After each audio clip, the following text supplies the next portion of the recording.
It's two elk, and it looks really cool. Anyways, you could say that. I bet chicks are gonna be impressed at the cowboy bar. Show your sister and your mom, dude.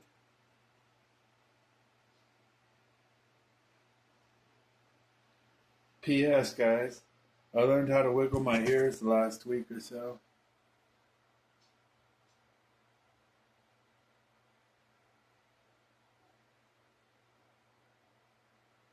Shit, it's not working right now, but I really was doing it good the other day.